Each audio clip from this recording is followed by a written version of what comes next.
How's it going, everybody? Welcome back to episode 3 of Table Zero. As always, I'm joined by my co-host, Fi. How's it going, dude? It's going great. I'm back, coming off the back of just getting destroyed at my OTS championship. I got to play so much Yu-Gi-Oh! It was a lot of fun. I really felt a lot of skill expression there. You went from the draw phase to the main phase to scooping, probably, based on what I heard. No, I scooped in the draw phase a lot of my games actually because my opponent would flip Branded in red and then on summon with Branded lost on field would go Albi on the Sanctifier Dragon and summon a puppet to my board. So There that we was go. fun. There we go. I mean, my OTS last week was very good. This weekend, not so much. Met with a card that I think we're going to talk about today a little bit, Summon Limit. That was the end of my career during this weekend. But let's start off with our first topic. You were in Vegas last weekend, and there was a YCS there. Tell us a little bit how that went for you. Ooh. I did not perform well. Do I want to get into the weeds with it? But like, my team was out by round 5.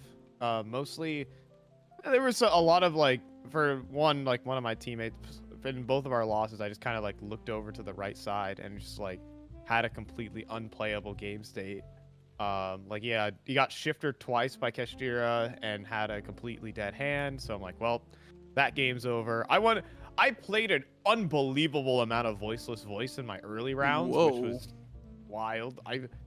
I played 2 Voiceless Voice in Swiss, and then like in side events, I ran into like 3 more. So that was fun. I mean, I can give you the full tournament report and ramble on and on. But I could have played slightly better to give ourselves, better chances. But we didn't have any fortune favor us, and I don't think my team was necessarily like the top level players. We did what we could, but we didn't necessarily play above our level. Yeah, I saw, I think, a comment from Jared today on Twitter that was like, no matter what, even if it's a tier 0 format, it is still a card game, and there's still variance. Of course. And sometimes luck is involved, but had fun in the venue, in the event overall, the experience, at least.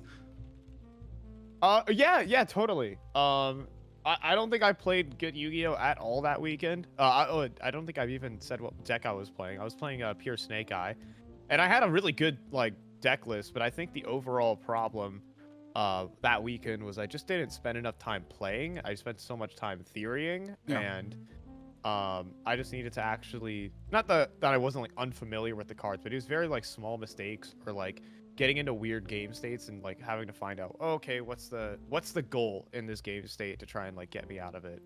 Like what my objectives were. So overall, it's a great time. I got some stuff in the side events but I don't have it next to me right now. I could drag them out. Got myself a pop mat, so it's all right. Let's go. Well, we might have a picture on that on Twitter. Follow Fi on Twitter. He's gonna post something probably someday. I'll post it after this. Yeah. Before Vegas, we were here talking to Lampy in our last episode. I believe it was post Costa Rica. And Correct. we were talking, of course, about Vegas.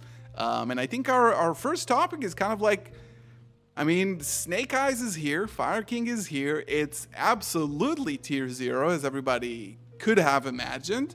How wrong or right were we for Vegas? I mean, I think we called it pretty much as it was. I think people really wanted to play Snake Eyes and Fire King, and they definitely did. There were a few Voiceless Voice players, maybe like one Fluent Dries player in the top, as far as I can remember. But it was pretty much dominated, and a Cash, which I think was expected. I think Fluent Dries and Castor are definitely formidable decks in their own right. But yeah, I mean, I guess we were right about Vegas, right? Yeah. I won't say, again, I don't feel like this format is truly tier 0, like 100%. Still. But the thing is that all the good players, like, what's going to give you the highest win rate and what objectively is just the best deck, and it is Snake Eye variants. So every single good player in top cut or just like generally solid players are going to play it. One thing I did notice though, is I think I saw like it was the top cut or like a top tables representation, and this was like midway through Swiss. And well, it looked bleak from that perspective in terms of like even like the representation numbers. Those who were undefeated at like round 6 or something like that, I think there was one Despia branded, like a one rescue ace, and then it was just like it was like 75% Snake Eye variance. And like the top 20 tables, so like top 60 players at that point, so everyone who was undefeated. Yeah, it was a pretty incredible showing, to be honest. Watching this from home, I think they were prioritizing non-Snake Eye decks for day 1. Of course. Yeah, they knew what was coming day 2, and it was pretty much true that day 2 was mostly consisting of Snake Eye and Fire King. It was really interesting to see that sort of deck coming together in a 3v3 format, because honestly, like in this season, we only had 2 3v3s. I don't think it matters that much for the format, because at the end of the day, there's still like individual matches. You could have like a team strategy, but overall, like you are playing against one person and you need to carry your team at the end of the day. But I think, yeah, in terms of what you were saying about not necessarily being tier 0, it's seeing some sort of a drop down in the OCG recently, where Voiceless Voice is kind of catching up to that sort of like 20% ish. But it feels really bleak, as you said, in terms of like if you're not playing Fire, even though like my local regional scene, people are still coming up with like good ideas for like good decks. I got smoked by Unchained yesterday at OTS.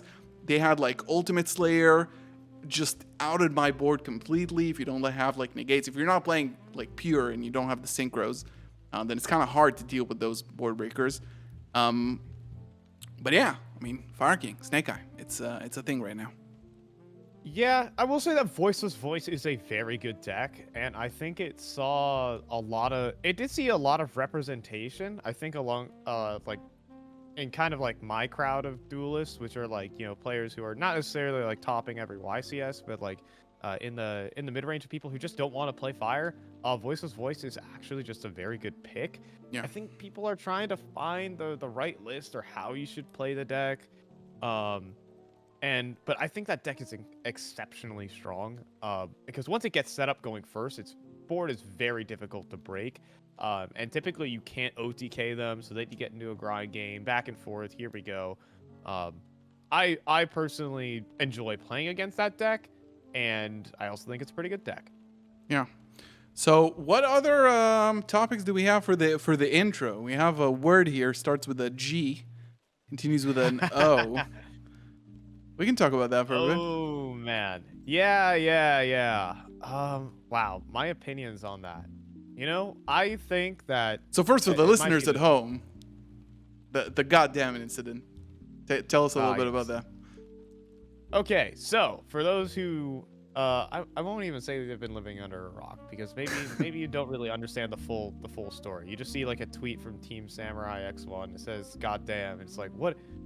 And everyone's liking it for some reason. This is so cool. So in the finals of YCS Vegas, it is Team Supreme Pro, consisting of Pac, Hansel Aguero. For those who don't know who Hansel Aguero is, he is the 2-time North American national champion. Like basically they're playing with hacks.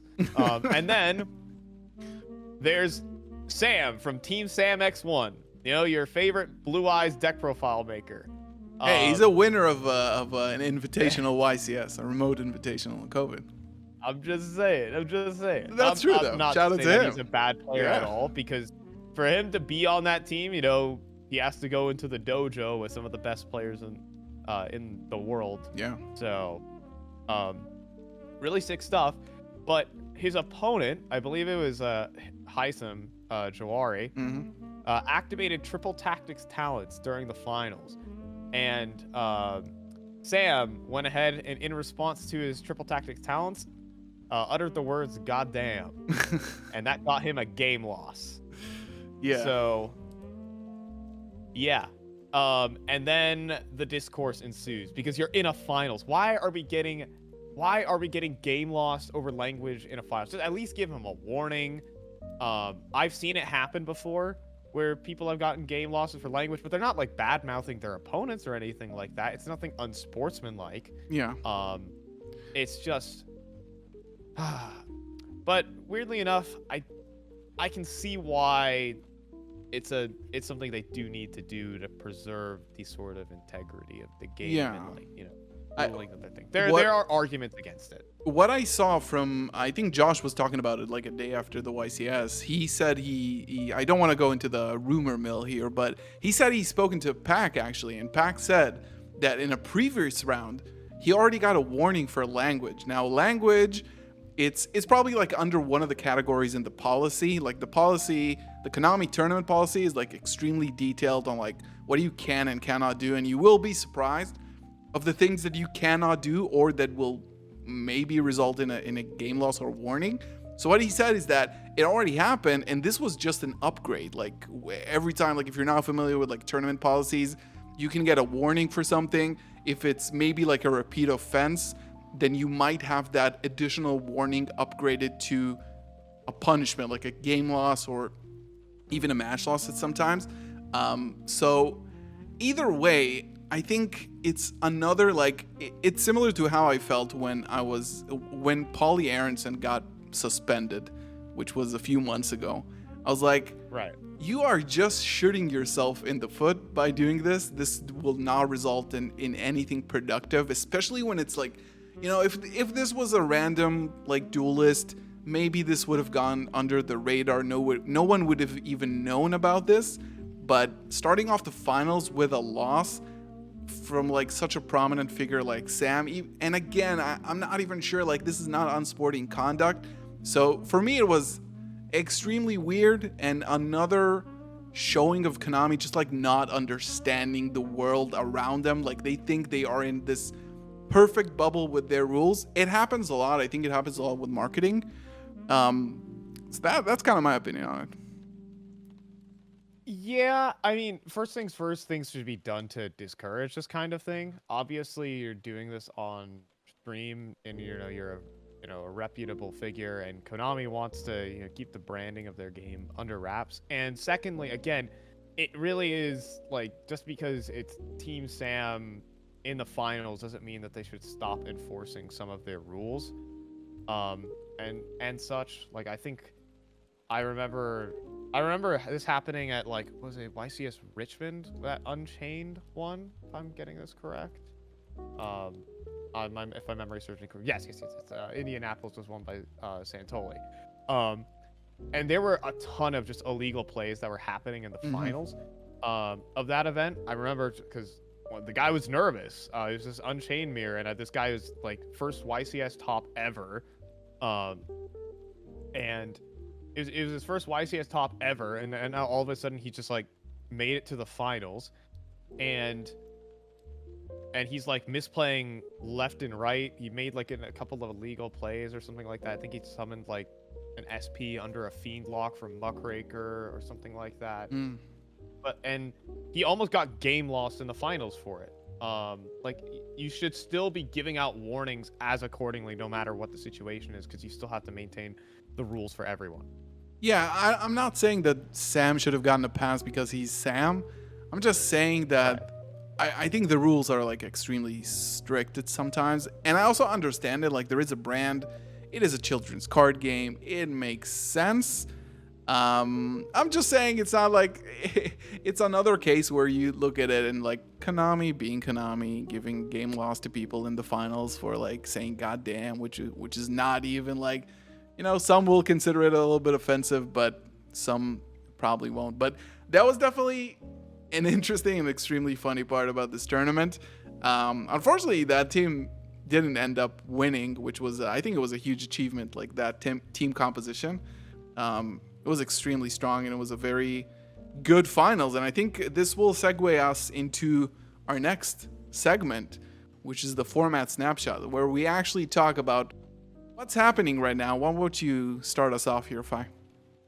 So obviously we've talked about like Snake Eyes and yes, how it's the best deck, but what I love about these like formats is it starts to get really into tech choices and what you want to bring to the table to each event. What are you gonna predict your opponents are on, and how are you going to adapt your deck building. And so there's kind of been this debate prior to the UDS about whether you could play board breakers or hand traps, or even a mixture of both. Like, what do you bring to the table here in your Snake Eye deck, or even in any deck for that matter?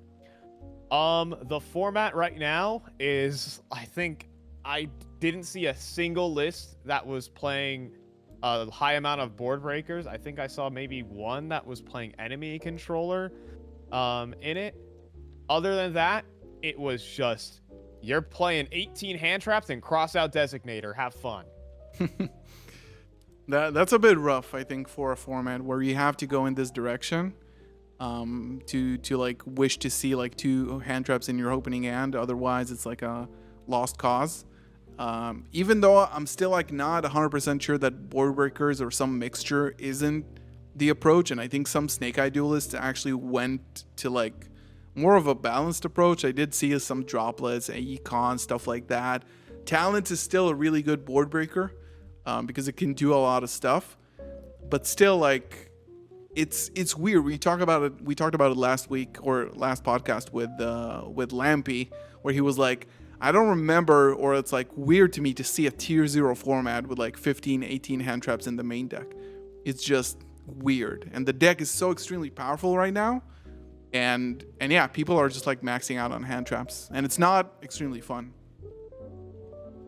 So I hate hand traps. I hate hand trap formats personally. And I don't like to engage with them.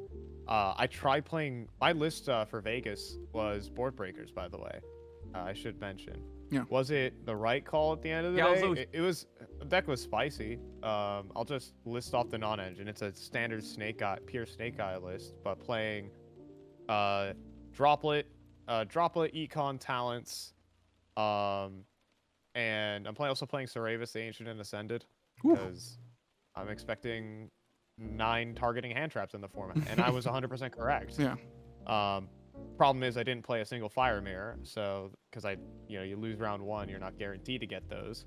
But I had that, trying to remember the last, and then I had Imperm. So basically that was my 15 non-engine lineup for that event.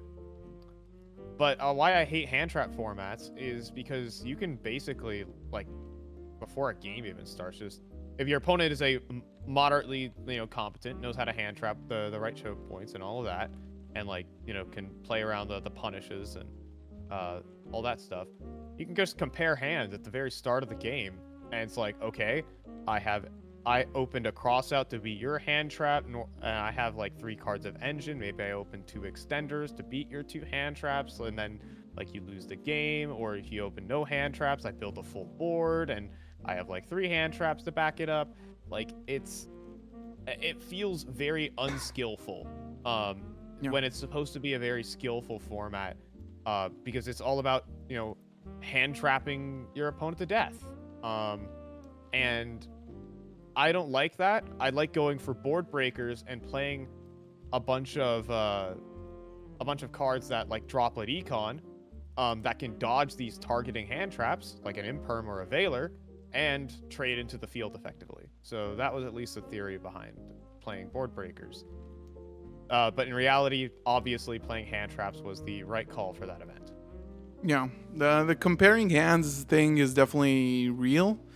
I think where you're in a tier 0 format and everybody's playing like very, very similar builds. We're going to touch on that later when we get to tech check about like how people try to like circumvent that and play like board breakers that are also extenders in a weird way. But in general, I think that last time we had a tier 0 format, and I haven't been around in like past tier 0 formats, but obviously like some of the hand traps or the strategies didn't exist necessarily back then.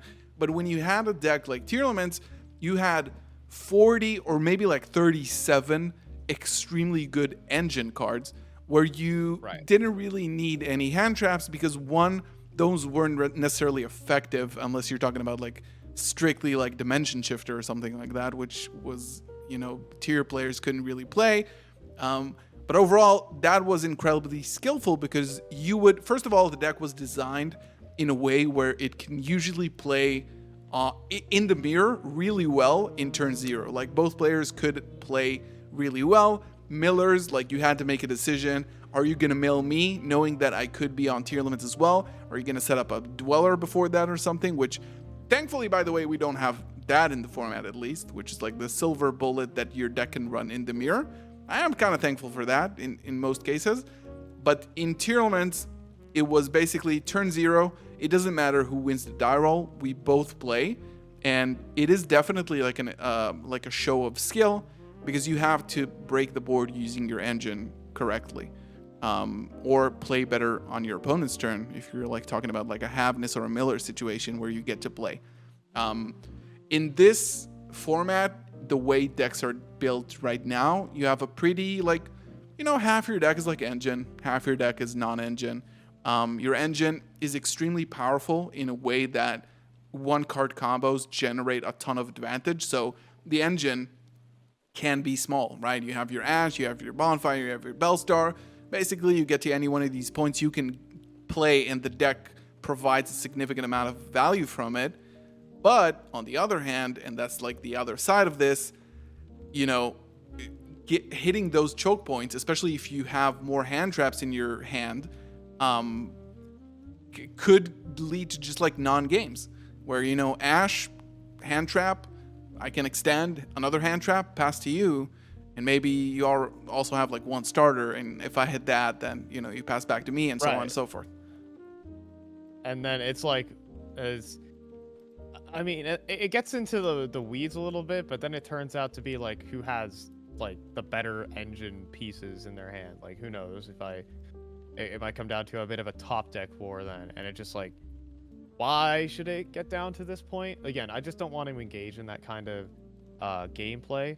So I've been trying to find ways around that. But the problem is, and this is like a very unique problem that we've had compared to other formats where hand traps have been viable, is that Crossout Designator is actually an extremely good card. On previous formats, Crossout was like, whatever, I'm just going to hope to cross out an Ash Blossom or like a hand trap or something like that. But now in the mirror match, Crossout Designator becomes a set solemn strike, which just becomes unfair. Like you have to play hand traps, not just to trade with your opponent's field, but you have to trade with the card that's about to become solemn strike next turn, which is the Crossout Designator. So like that's the part that I hated about playing board breakers. I went with it anyways because I also just felt comfortable. It's what I had been testing in the past couple of weeks leading up to the event. Probably an incorrect call at the end of the day. But a set Crossout Designator, like, there's no amount of droplet or econs dodging imperms. You can't dodge Crossout Designator, call Snake Eye Ash after you don't hand trap your opponent making a full board. And you probably lose from that point on anyways.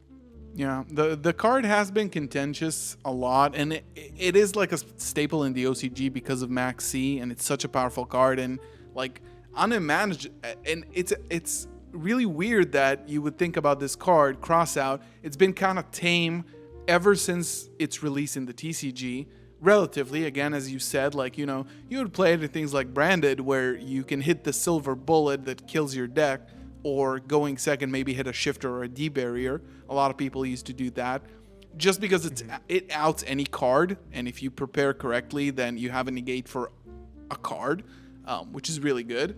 It's limited in the OCG, which is crazy because the format revolves around Max C so much.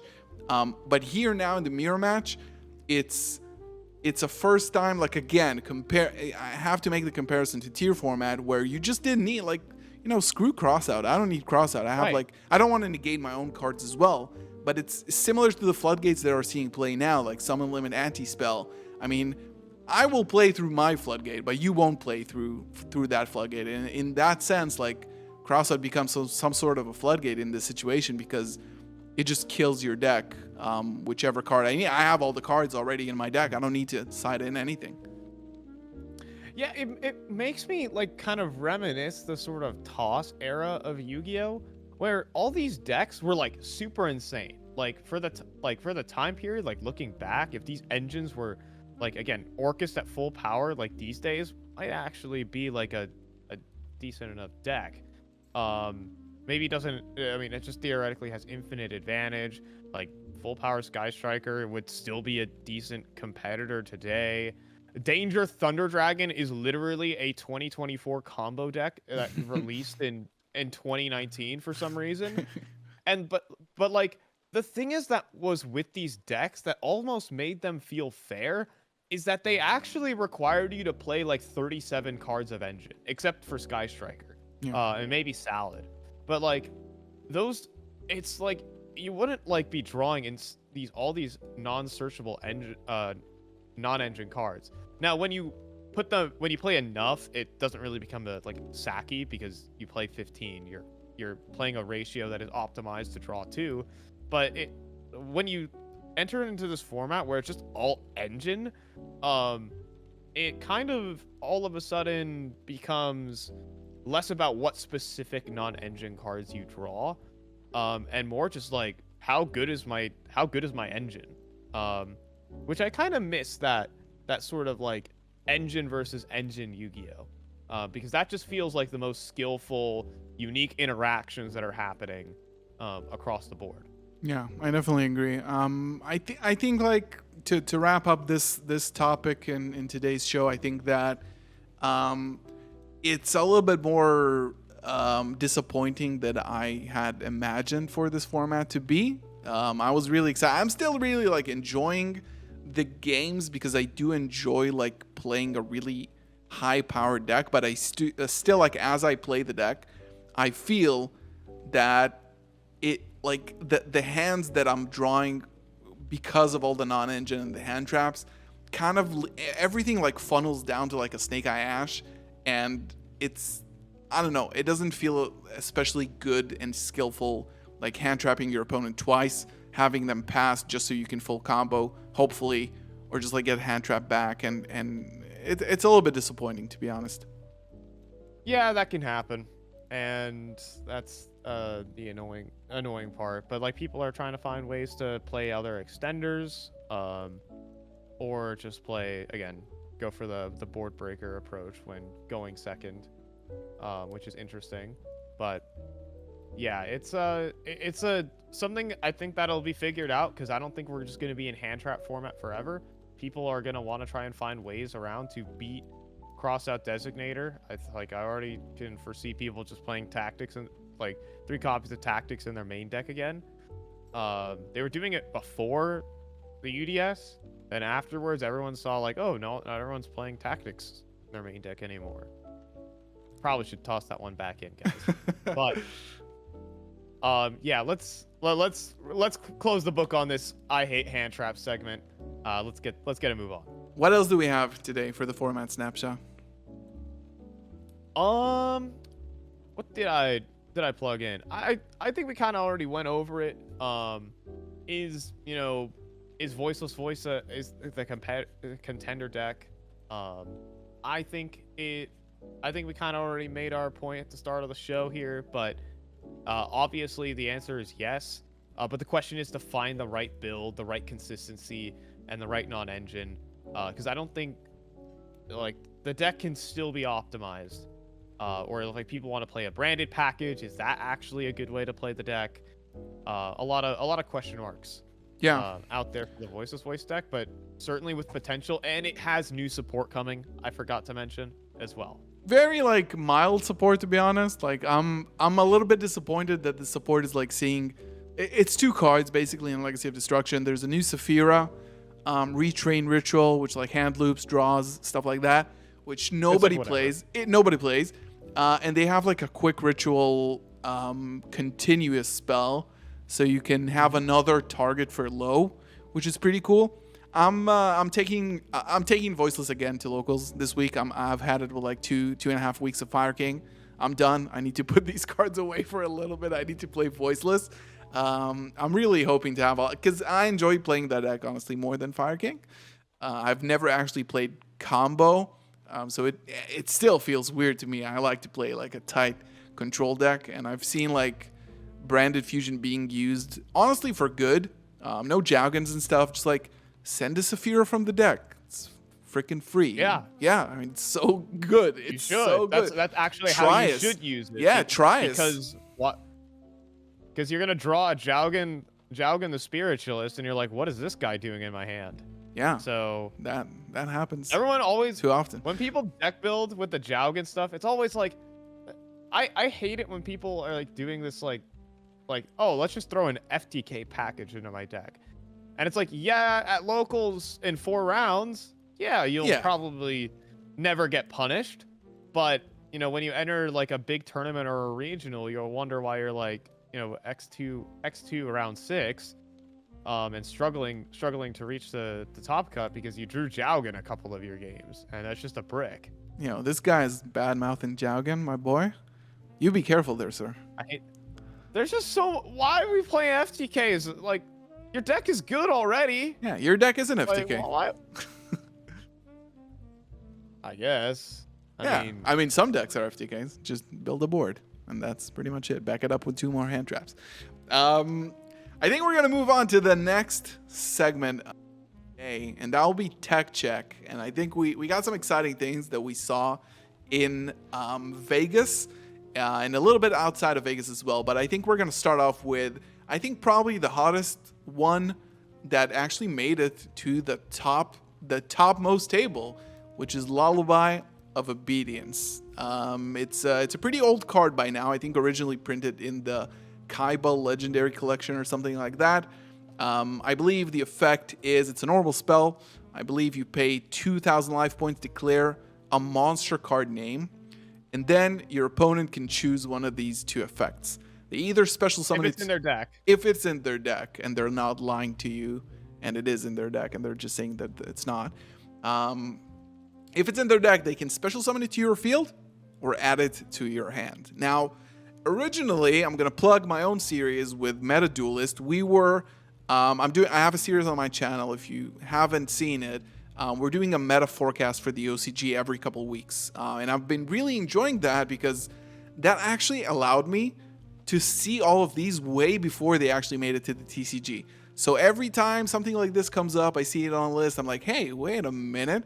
So like a month ago, I saw Lullaby of Obedience. It was in the episode. We talked about it in the episode because it was a tech card that people used in Fire King Snake Eye because of its obvious use case where you grab an Ash, which they can summon or give you to the hand. It doesn't matter. It gives you a starter. Populist is special summon directly from the hand. But I didn't really think about the other use cases, which are actually insane. So if you know what I'm talking about, let's discuss some of those right now. Well, let's talk about some of the targets. Lullaby of Obedience, call Ash Blossom and Joyous Spring, is a very interesting one because in a game state where you've been like hand trapped down, you can go Lullaby, call Ash Blossom if you're blind, right? You either your opponent gives you an Ash Blossom to your hand, which is like basically saying, I'm probably just going to full stop you. Or B, you can summon the Ash Blossom to the field. And what that will do is then you can say your Snake Eye Ash had gotten impermed or something like that. You now have Ash Blossom to your field. You link summon to Hita the Fire Charmer. Now that your opponent's Ash Blossom is in their graveyard, you go Hita, take the Ash. Take the Ash Blossom, make Promethean Princess. Promethean Princess summon back your Snake Eye Ash. Snake Eye Ash send itself plus the Promethean Princess. Summon Poplar from the deck. And then Poplar add Original Sinful, and you continue comboing through an imperm, which is God bless fun. America. And this is blind. And this is blind, obviously. Blind. If you know you're playing against the mirror, you just call Snake Eyes Poplar, and it's like, well, add it to the hand or special summon it, because I'm going to be getting Snake Eye Poplar to the field. Yeah, that's crazy. Another thing that I've seen is actually when you already have Promethean Princess on your field. Imagine like you managed to combo a little bit. You managed to get to a point where you have your combo going. You have your combo going, and you have Lullaby in the hand as well. By the way, PAX team main decked Lullaby, which was, I think it caught people like completely by surprise. I think it was an insane call for the event. and I really applaud them for that. So you have Promethean on your field, which means that you cannot summon. Wait, but doesn't your opponent summon that monster? It says that you can't summon non-fire monster. No, incorrect, because it is your card that is summoning. So you're technically the person summoning. Your opponent just selects the Oh, right. So what do you do with something like when having Promethean on the board and you're locked into fires? You call something like Nibiru the Primal Being, and since they can't summon it to your field, they have to give it to you to your hand, right? They have to add it to your hand. You get a free nib out of nowhere. You just trade a card for nib. And it's kind of crazy. I also heard a lot of things like regarding summon limit, where you can't summon anymore. So you can basically add any card from your opponent's deck to your hand. Like, again, calling a hand trap, you can't summon it anymore. And I think it's a perfect segue to the other card that I wanted to bring up today, which is summon limit. I actually wrote for me in the notes, like summon limit over anti-spell. We saw in the beginning of the format, like anti-spell was kind of popular. It kind of made sense. I think in the UDS, people still played anti-spell in the side deck. And we saw it a couple times on stream as well. And I think it's been relatively okay in Fire Kings, because if you already established your field, on one hand, like you have like a very small set of starters that are spells. Like maybe you have like Sanctuary, Island, maybe like Wanted or Original. So you can manage to, like, start off your plays anti-spell. Next turn you can play with monsters, but moreover with Snake Eyes and the Abelstar, you can just send those floodgates as cost for your effects. Like you can send the anti-spell to summon the Abelstar, you can send it with Ash to summon from the deck, yada yada yada. And now we've seen summon limit kind of trump over that and being played. My OTS this weekend, like that card costed me the event, because like I was siding in Cosmics, I got hit like popular effect in the hand, chain summon limit, and it's curtains. Like from there, it's just like it still surprised me till this day, where those cards that are known to be like extremely toxic still manage to pop out of seemingly nowhere and just like be so obnoxious and horrible to play against. Yeah, well, I think for one thing, I don't know why people would ever, like, maybe you could play anti-spell for particular reasons, but just because I think anti-spell is like better versus rogue. Yeah. But when you're in a hand trap format, playing a card like anti-spell just doesn't make sense, because it's very bad if you do not already have a board, because like Snake Eyes can just SP out it typically, without having to use a spell, and it self-locks yourself. So I've had some people who have anti-spelled me, and like I start just getting to work at their very like weak board. I maybe like hand trap them once, and I just I leave them the anti-spell on their field. And like against a cast opponent, I did that, and he's just like, oh, his top deck was Theosis, so he just loses the game. Your deck is all spells, bro. Yeah. So I was like, summon limit is infinitely better, because it literally does not matter how much engine you have. You are not playing through a summon limit unless you have Cosmic Cyclone. So there's that. Other people were playing Strike. They kind of fill similar roles in the way that they're just there to end your opponent's turn. Strike just doesn't lose to flip summon limit chain Cosmic. Most people are holding their Cosmic Cyclones for when the floodgates gets flipped, and Solemn Strike kind of jump scares people in that way. So there's that as well. But yeah, summon limit is such a horrible card. I hate that thing. I really hope they somehow manage to understand that relatively quickly. And I mean, it's either one of two cases. You remember in tier format, I think it was the first ban list that they banned Curious, and they also brought back like Macro and Dim Fizz to like 3, because they were like, yeah, this will stop tier limits for sure. And it was such a weird thing to do. It didn't really make a ton of difference at the end of the day, but they were like going at it like really awkwardly, because they didn't want to hit cards. I really hope that, like, I'm kind of scared for the future, like seeing this card pop up again. Granted, it's so good in both Fire King and Voiceless. It's just inherently like you can send it on your own terms, or in Voiceless you don't care. You summon twice, it doesn't matter. You have a full Skull board. Guardian control. Yeah, I mean, I don't give a shit about summon limit. It's fine. So it's being played in both like strongest decks. Yeah, go ahead. Well, wasn't there like I remember there was a Vegas feature match, and it was funny. I was watching this in like my Airbnb with like a whole group, and we were just laughing at the fact that this cash player decided to flip summon limit against a voiceless player, and he was just getting hit with the 4100 Skull Guardian every turn. It's like this card does nothing against your opponent's deck, my guy. It's kind of funny. So you in the notes here, you wrote Fenrir, by the way? Question mark. Yes. So I at least, so in terms of like, you know, when you're in a hand trap format, this is when you like start to theorize, how am I gonna beat all the hand traps? So you can play Crossout Designator or Ceravis, like I tried for Vegas, and Ceravis actually, by the way, performed mostly because I was playing against Voiceless Voice, and I was just negating their trap card every single time. It also stops Promethean Princess, which is just really funny. Yeah.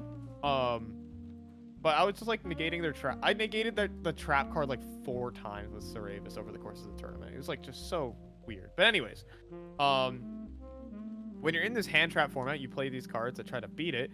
And Fenrir is its own weird card. I'm still debating on whether you would play it in a deck that already is playing hand traps. Because in simplified game states, Fenrir is better than every hand trap in your hand, basically. Like, if you get hand trapped to death, Fenrir is now your best friend because it's an interruption and it's threatening to recur itself every turn. So it's like a mini engine, which is really nice and really interesting as a card. The problem is that it's not that insane going second. You have to get to that simplified board state. Fenrir isn't insane versus like decks like Branded and Voiceless Voice. Yeah. As well, but it is good into shifter decks because Fenrir Pass typically says, I'm going to interrupt you and live. So it's like, Fenrir is a very interesting card to experiment with. I think the issue is that it relies on you drawing a lot of hand traps plus Fenrir. But Fenrir going first is a very good card right now. Yeah. Just because it's immune to every hand trap.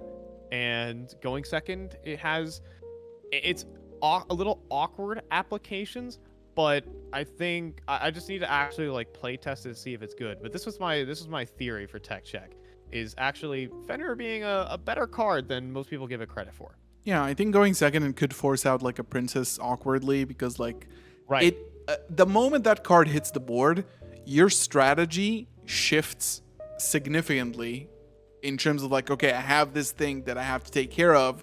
Once I start like playing against my opponent, I'm going to have to take care of that as well. Usually it will guarantee to bait 1 interruption at least, if not 2 sometimes. Sometimes you have to like take care of it and then like negate it and stuff like that because you don't want to lose resources. We've actually been experimenting with some sort of like cash variant in Voiceless Voice because they're level 7s and you usually have like an open field and stuff like that. I think like at least maybe 3 Fenrir and Voiceless could be like nice, even though it kind of chips away from your non-engine package, which is kind of smaller than Fire King usually.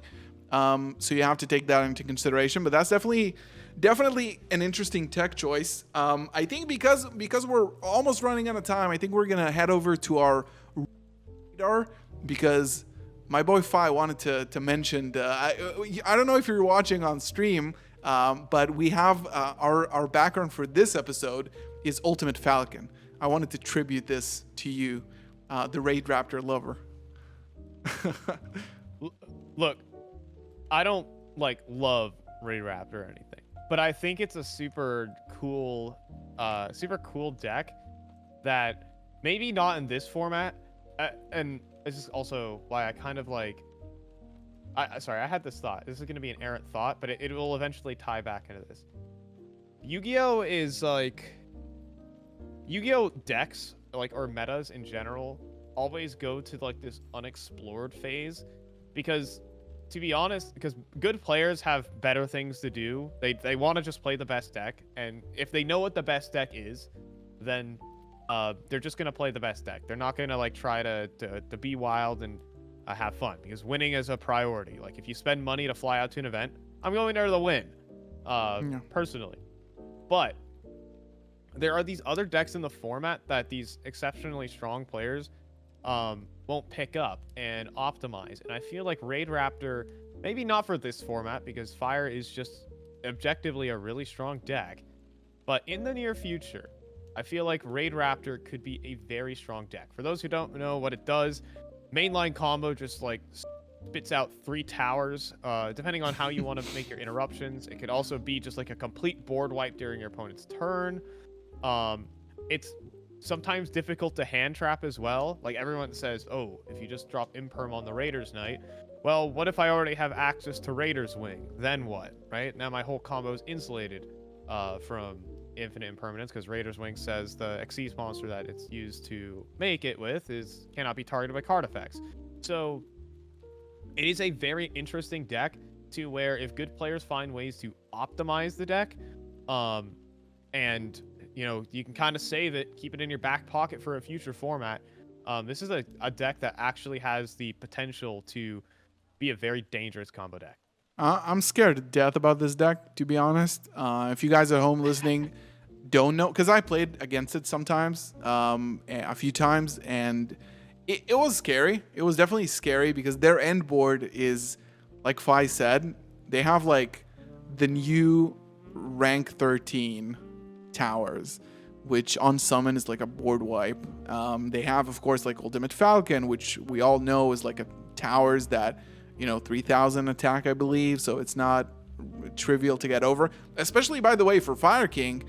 It's kind of hard to, like, even a Chaos Angel that is unaffected is sometimes like a problem for any deck. Like a light and dark Chaos Angel, it's a problem. Like you really can't get over it without like specifically like an Imperm or a Talents that you have to draw. So, and also like besides that, they end on like 2 back row and stuff. They have like a face up card negate with the trap. The hot red, yeah. Exactly. So it's scary. It's definitely scary. It has potential. I think it's very cool, in my opinion, that they gave. I mean, I don't like the gimmick of like a towers, to be honest, in a deck, because I think it's kind of cheesy. That's like why I didn't like Pearly, because it was a very cheesy game plan. I think just ending on towers and like fuck you and draw the out and like out this. I didn't like that, but it is very scary, and I like Raiders Knight because he looks cool. And I think maybe hopefully, like, you know, going into the next segment, by the way, which we want to talk a little bit about YCS Medellin in Colombia, which is going to be the next event on the radar. First, I think, like, again, we're going to bring this up probably every show until there's a ban list. I think there's like a month break now, almost. YCS Medellin in Colombia is going to be March 30th to the 31st. It's going to be the weekend, like at the end of the month, and it's a month away. Like there's not much going on. There's no new releases. It's pretty much downtime until the next YCS. At least it's not a 3v3, but there's like 2 schools of thought. I think like one, you just let this format play out and we arrive at Medellin. Maybe some people take the time to like check out some new things, maybe try out some new decks. The other side is sort of like a small hit ban list to balance things out, even though I think like 2 YCSs on one hand isn't necessarily like enough to say like, hey, let's kill something. On the other hand, like Phantom Nightmare is still like, it hasn't been out for a long time, and the last ban list was January 1st. So we are going to be 3 months away, which is not, I mean, it's not, you know, that's usually the time where you get ban lists. What are we thinking? I think, so what, when does Legacy of Destruction come out? April something. I think beginning of April. Is that going to be, let me, hold on. I'm going to check that really quickly. When does that release here? It is releasing April 26th, which is the weekend after YCS Raleigh that is coming up. So I wouldn't think there's a ban list until Legacy of Destruction or right after YCS Raleigh. Personally, unless they like really need to, maybe they do some. If they do a ban list, after YCS Raleigh, they will hit the Snake Eye decks pretty hard. If they're gonna do it before YCS Raleigh, which is April 21st to the 25th, I forget, third weekend of April. Yeah. Then they're probably just gonna like do like a silly little hit where they're just gonna like hit an extra deck card or something like that. Zelantis. Yeah, Princess to one. I think that it really depends. We got someone in the chat mentioning like no European events as well. So it's like pure, like we're only relying on like NA, and yeah, shout out my American friends. And it's weird because I don't see a world where, so first of all, in Legacy of Destruction, for those who don't know, Snake Eyes get a very small amount of support. It's mainly Snake Eye Diabellstar, which is going to be, I think, mainly played in the pure version. It's a good card, but it's not like the Fire King Snake Eye doesn't have to change at all.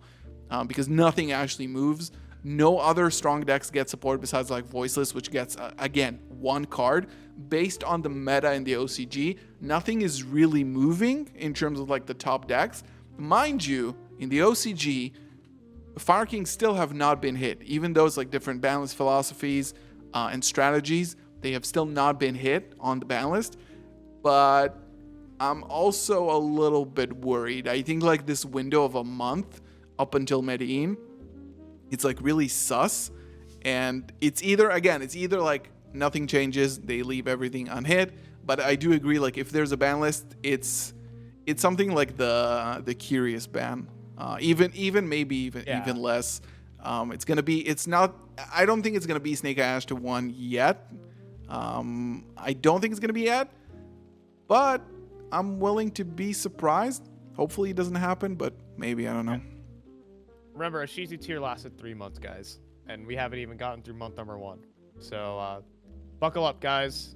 Buckle up, buckaroos. Yeah, I'm gonna say there might be like one. Yeah. I love this. There's gonna be like one Wild West format, I like to call it. Like this happened when Photon Hypernova and a Shizu tier were legal for a week. That YCS Leon. Yeah, YCS Leon. I call that wild. In my head, I call that Wild West format because it's just like no one like if you're not at the YCS, you don't care about the format at all.